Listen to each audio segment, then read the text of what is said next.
Chapter 13, Parnassus on Wheels. My first impulse was to hide myself in some obscure corner where I could vent my feelings without fear or favor. I composed my face as well as I could before leaving the phone booth, but then I sidled across the lobby and slipped out of the side door. I found my way into the stable where good old Peg was munching in her stall. The fine, homely smell of horseflesh and long-worn harness leather went right to my heart, and while Bach frisked at my knees,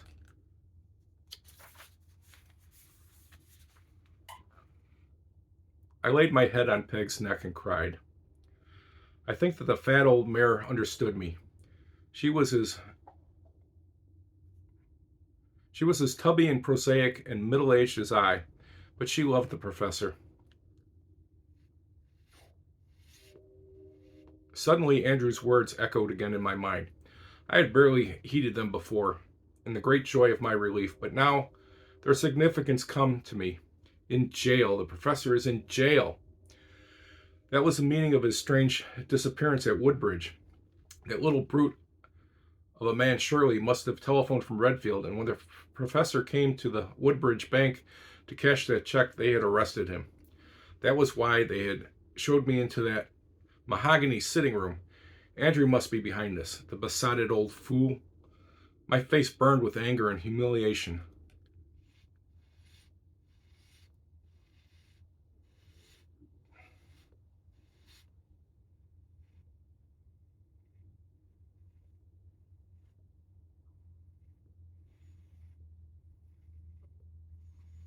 I never knew before what it means to be really infuriated.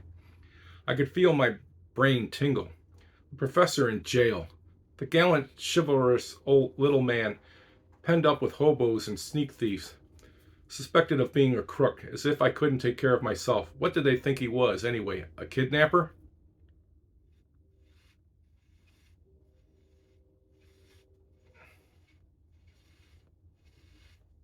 Instantly, I decided I would hurry back to Port Vigor without delay. If Andrew had had the professor locked up, it could only be on the charge of defrauding me. Certainly it couldn't be for giving him a bloody nose on the road from Shelby. And if I appeared to deny the charge, surely they would have to let Mr. Mifflin go. I believe I must have been talking to myself in Peg's stall. At any rate, just at that moment, a stableman appeared and looked very bewildered when he saw me, with flushed face and an obvious excitement, talking to the horse. I asked him when was the next train to Port Vigor. Well, ma'am, he said, they say that all the local trains is held up till the wreck at Wilden's cleared away. This being Sunday, I don't think you'll get anything from here until tomorrow morning. I reflected it wasn't so awful far back to Port Vigor. A flivver from the local garage could spin me back there in a couple of hours at the most.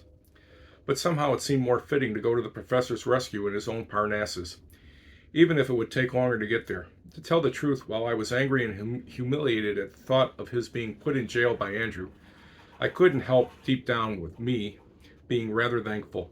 Suppose he had been in that wreck. The Sage of Redfield had played the part of Providence after all.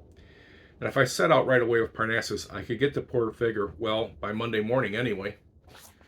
Time to relight.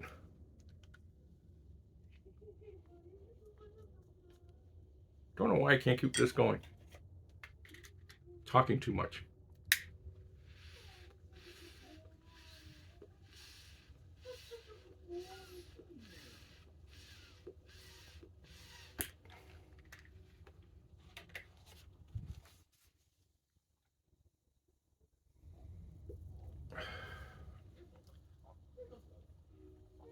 The good people of the Moose Hotel were genuinely surprised at the hurry with which I dispatched my lunch. But I gave them no explanations. Goodness knows, my head was full of other thoughts, and the applesauce might have been asbestos. You know, a woman only falls in love once in her life, and if it waits until she's darn near 40, well, it takes. You see, I hadn't even been vaccinated against it by girlish flirtations.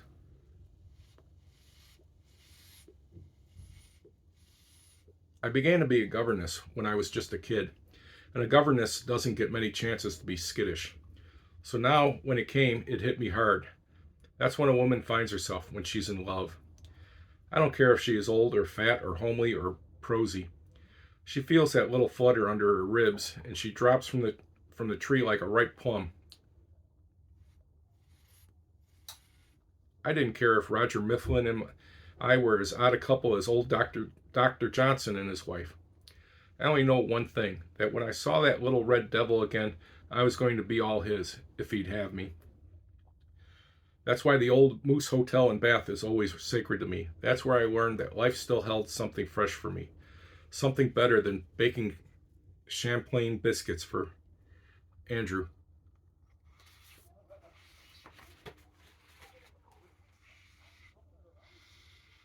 That Sunday was one of those mellow golden days that we New Englanders get in October.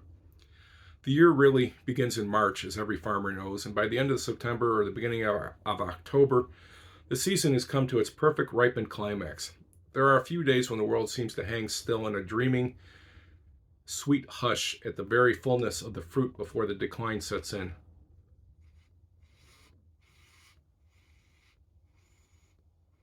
I have no words, like Andrew, to describe it, but every autumn, for years, I have noticed it. I remember that sometimes at the farm I used to lean over the woodpile for a moment just before supper to watch those purple October sunsets. I would hear the sharp ting of Andrew's little typewriter bell as he was working in his study, and then I would try to swallow down within me the beauty and wistfulness of it all. I'd run back to mash the potatoes.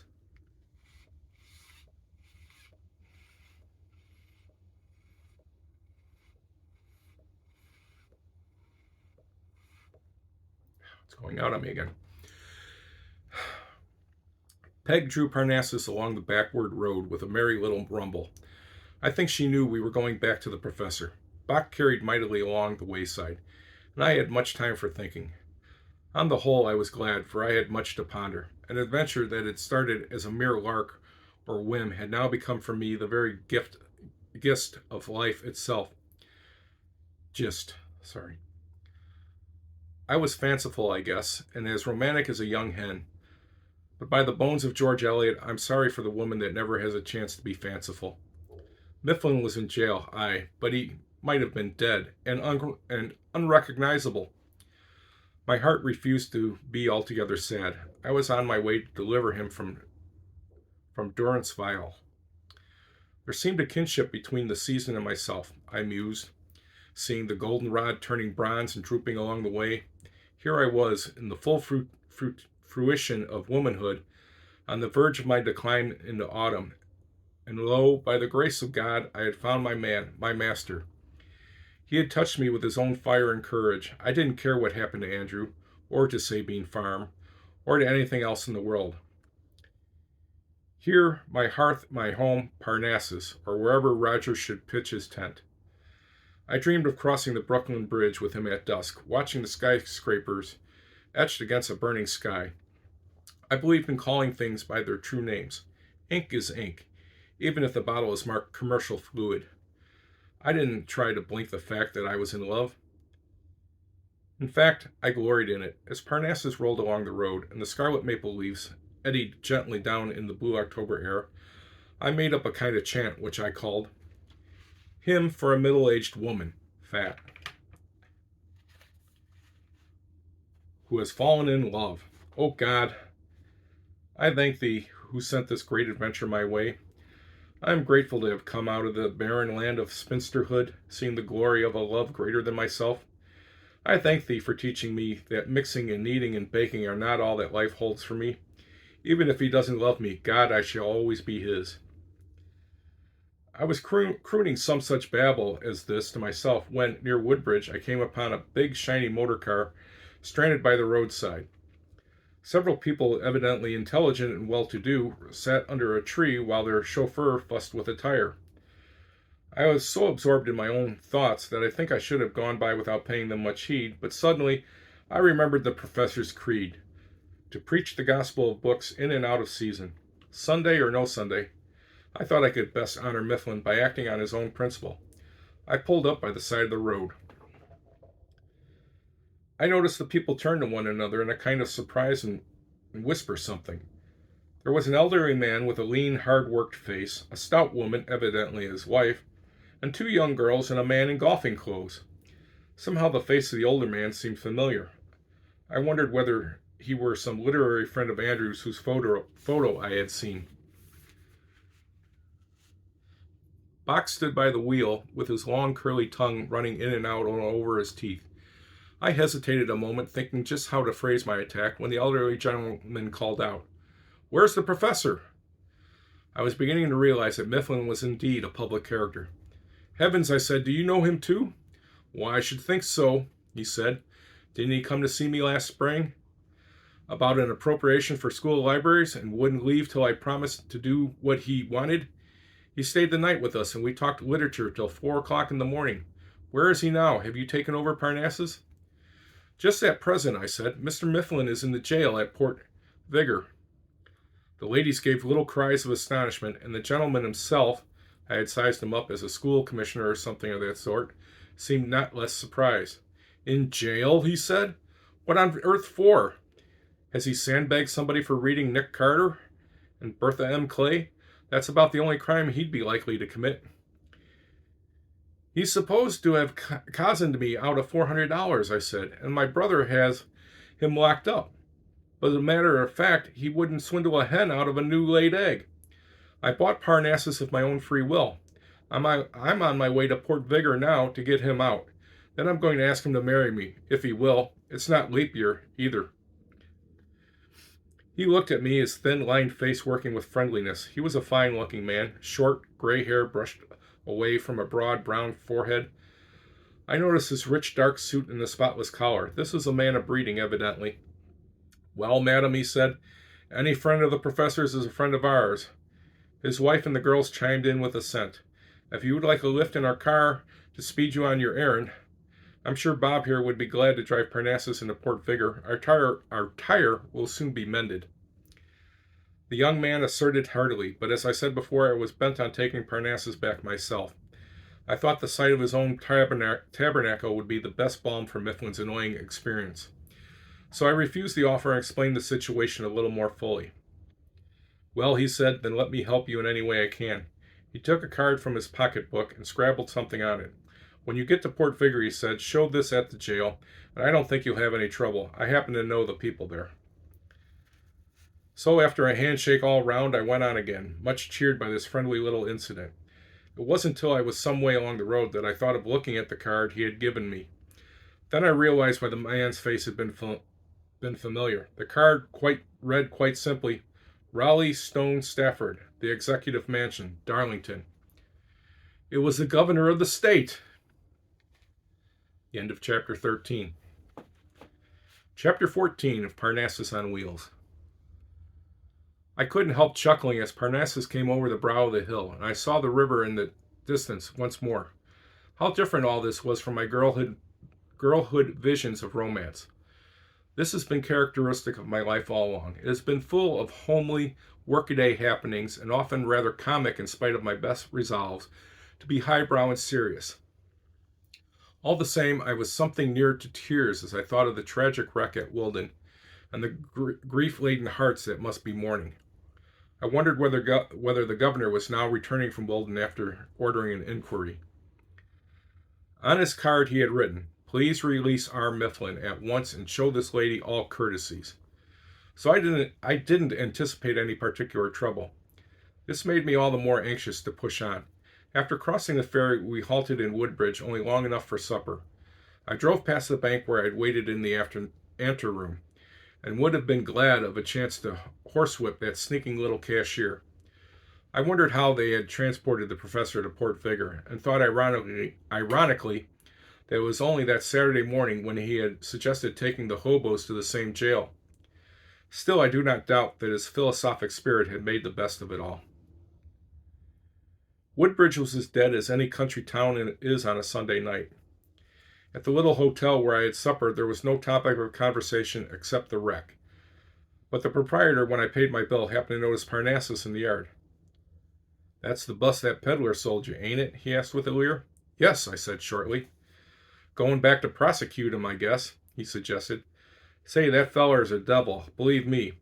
When the sheriff tried to put the cuffs on him, he gave him a black eye and pretty near broke his jaw. Some scrapper for a midget." My own brave little fighter, I thought, and flushed with pride. The road back to Port Vigor seemed endless. I was a little nervous, remembering the tramps in Pratt's Quarry, but with Box sitting beside me on the seat, I thought it craven to be alarmed. We rumbled gently through the darkness, between aisles of inky pines where the strips of starlight ran like a ribbon overhead, then on the rolling dunes that overlooked the water. There was a moon, too, but I was mortally tired and lonely and longed only to see my little Redbeard. Peg was weary, too, and plodded slowly. It must have been midnight before we saw the red and green lights of the railway signals and knew that Port Vigor was at hand. I decided to camp where I was. I guided Peg into a field beside the road, hitched her to a fence, and took the dog into the van with me. I was too tired to undress. I fell into the bunk and drew the blankets over me. As I did so, something dropped down behind the bunk with a sharp rap. It was a forgotten corncob pipe of the professor's, blackened and sooty. I put it under my pillow and fell asleep. Monday, October 7th. If this were a novel about something charming, slender, pansy-eyed girl, how differently I would have to describe the feelings with which I woke the next morning. But these being only a few pages from the life of a fat New England housewife, I must be candid. I woke feeling dull and sour. The day was gray and cool. Faint shreds of mist sifting up from the sound, and a desolate mewing of seagulls in the air. I was unhappy, upset, and yes, shy.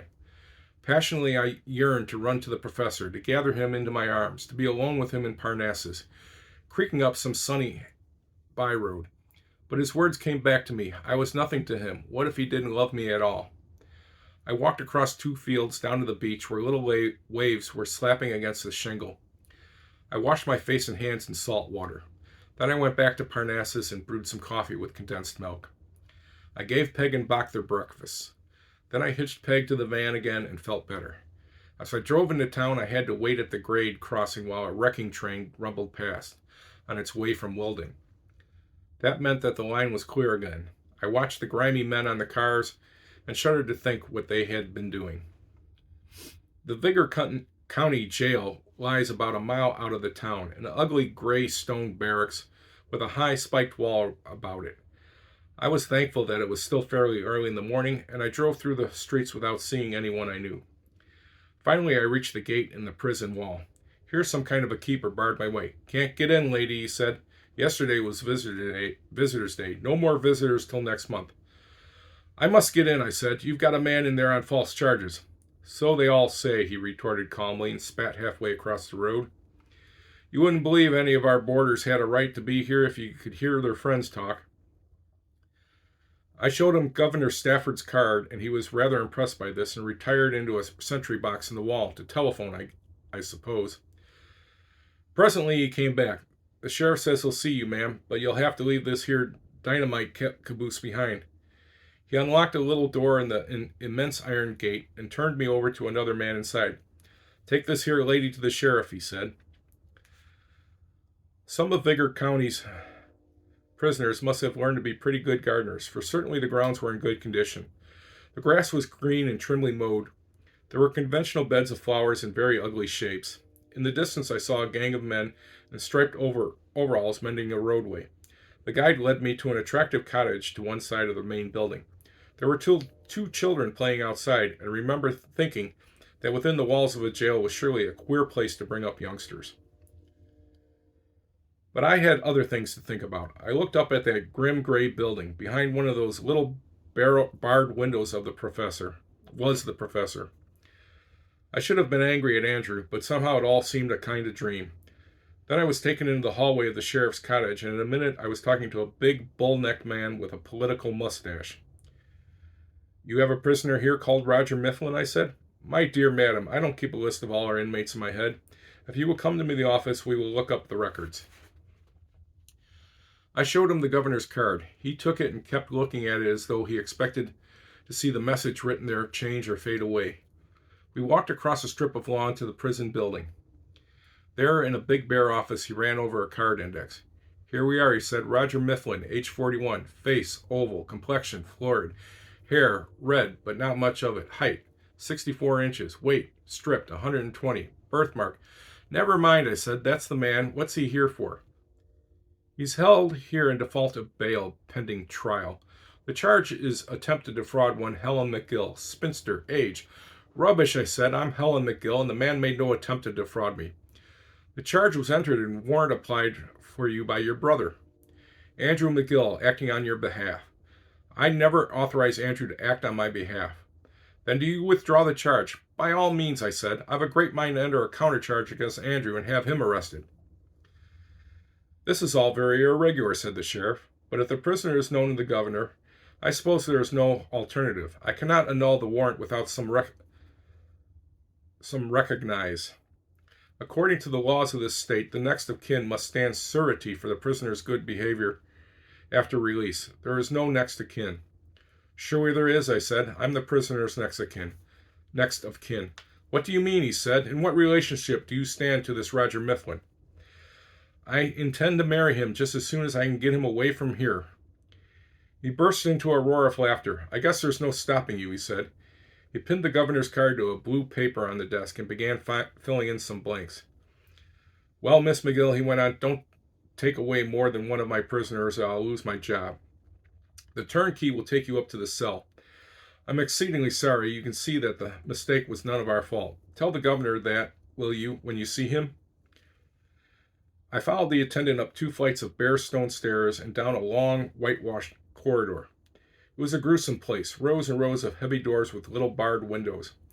I noticed that each door had a combination knob like a safe. My knees felt awfully shaky. But it wasn't really no heart-throbby as I had expected. The jailer stopped at the end of a long passageway. He spun the clicking dial while I waited in a kind of horror. I think I expected to see the professor with shaved head. They couldn't shave much off his head, poor lamb. And striped canvas suit and a ball and chain on his ankle. The door swung open heavily. There was a narrow, clean little room with a low camp bed, and under the barred window a table strewn with sheets of paper. It was the professor, in his own clothes, writing busily with his back toward me. Perhaps he thought it was only an attendant with food, or perhaps he didn't even hear the interruption. I could hear his pen running busily. I might have known you never would get any heroics out of that man. Trust him to take the best of it. Lemon sole and a glass of sherry, please, James, said the professor over his shoulder, and the warder, who evidently had joked with him before, broke into a cackle of laughter. A lady to see your lordship, he said. The professor turned round. His face went quite white. For the first time in my experience of him, he seemed to be at a loss for speech. Miss McGill? He stammered. You are the good Samaritan. I'm doing the John Bunyan act, see, writing in prison. I've really started my book at last, and I find the fellows here know nothing whatever about literature. There isn't even a library in the place. For the life of me, I couldn't utter the tenderness of my heart with the gorilla of a jailer standing behind us. Somehow we made our way downstairs after the professor had gathered together the sheets of his manuscript. It had already reached formidable proportions, as he had written 50 pages in the 36 hours he had been in prison. In the office, we had to sign some papers. The sheriff was very apologetic to Mifflin and offered to take him back to town in his car, but I explained that Parnassus was waiting at the gate. The professor's eyes brightened when he heard that, but I had to hurry him away from an argument about putting good books in prison. The sheriff walked with us to the gate, and there shook hands again. Peg whickered as we came up to her, and the professor patted her soft nose. Bach tugged at his chain in a frenzy of joy. At last we were alone. End of chapter 14. One chapter left, chapter 15. I'll be back with that one.